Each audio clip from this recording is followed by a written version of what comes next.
Assalamualaikum warahmatullahi wabarakatuh. Saya Anissa Nur Sapitri Sandiago. Ingin memaparkan tentang proposal saya, yaitu pembuatan gel lidah buaya untuk memenuhi tugas mata kuliah standarisasi bahan alam. Untuk latar belakangnya sendiri, karena lidah buaya merupakan tanaman yang biasa digunakan sebagai obat tradisional. Menurut buku yang dikeluarkan oleh Departemen Kesehatan Republik Indonesia yang edisi ketiga berjudul Pemanfaatan Tanaman Obat, lidah buaya termasuk ke dalam daftar tanaman obat tradisional, dan buku tersebut menyebutkan bahwa salah satu manfaat dari lidah buaya dapat menyembuhkan luka. Jadi gel ini difokuskan untuk penyembuhan luka dan luka bakar. Lidah buaya telah digunakan sebagai obat tradisional di berbagai budaya seperti Yunani, Mesir, India, Meksiko, Jepang, Cina, sehingga telah lama digunakan lebih dari 5.000 tahun untuk pengobatan berbagai penyakit seperti radang sendi, jerawat, radang kulit, dan radang luka. Cara penggunaan dalam tradisional, lidah buaya digunakan dengan mengeluarkan gel dari daging lidah buaya tersebut, dipotong dan dicuci sampai lendirnya hilang. Untuk lidah buaya sendiri mengandung antrakinon, totalnya tidak kurang dari 0,20%, dihitung sebagai aloin A. Beberapa bahan yang sudah disebutkan seperti antrakinon biasanya dibutuhkan untuk penyembuhan luka, misalnya sebagai antibiotik atau antiinflamasi.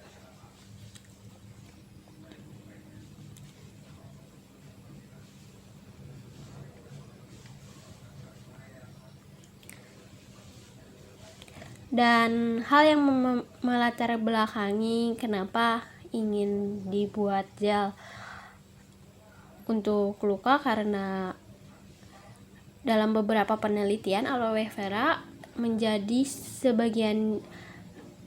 sediaan gel dengan menambahkan beberapa zat tambahan sebagai obat untuk mengobati goresan. Dalam penelitian dalam salah satu penelitian yang dalam gel tersebut ditambahkan bioplacenton yang digunakan sebagai pembanding kemampuan penyembuhan luka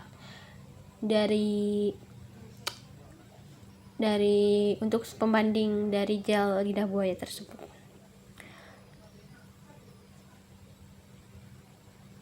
Terus di sini untuk komposisinya ada Aquades, gel lidah buaya, terus HPMC dan metilparaben, propylen glikol dan NaCl 0,9%, bioplacenton dan lidocaine.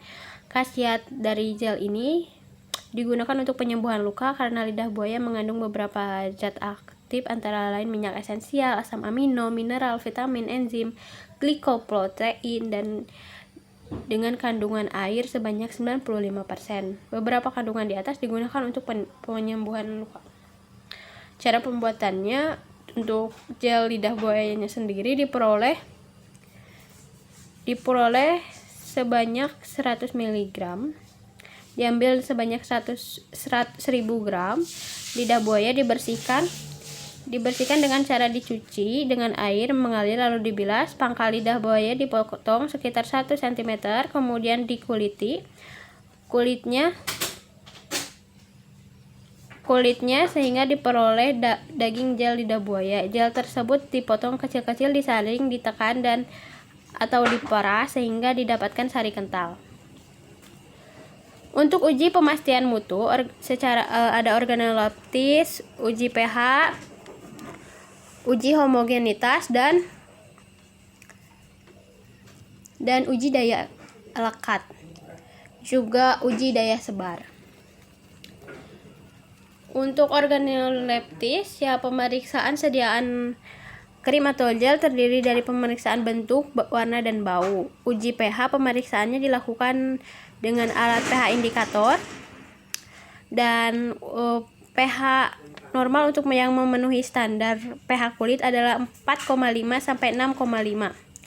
Uji homogenitas. Hasil uji homogenitas pada gel bahan aktif dengan tambahan lainnya adalah homogen karena pada bagian atas atau tengah bawah sediaan terdapat penyebaran partikel secara merata. Syarat tersediaan yang baik adalah homogen menurut BPOM RI nomor pada tahun 2019.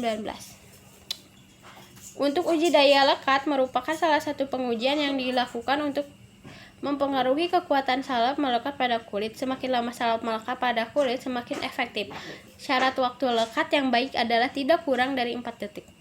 Untuk uji daya sebar, evaluasi daya sebar dilakukan untuk memenuhi luasnya penyebaran salep pada saat dioleskan di kulit. Persyaratan daya sebar topikal adalah 5-7 cm.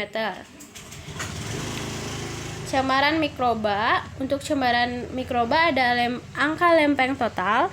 Untuk salep dan gel tidak boleh melebihi 107 koloni per gram.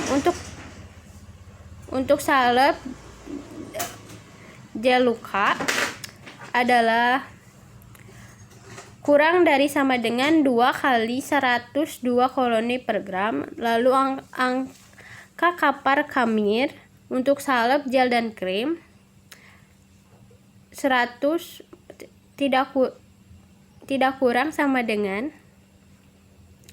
dari sama dengan 104 koloni per gram. Untuk untuk salep, krim, gel luka adalah tidak kurang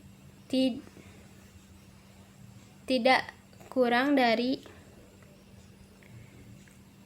sama dengan 2 kali 10 koloni per gram. Terus Streptococcus aureus negatif per gram.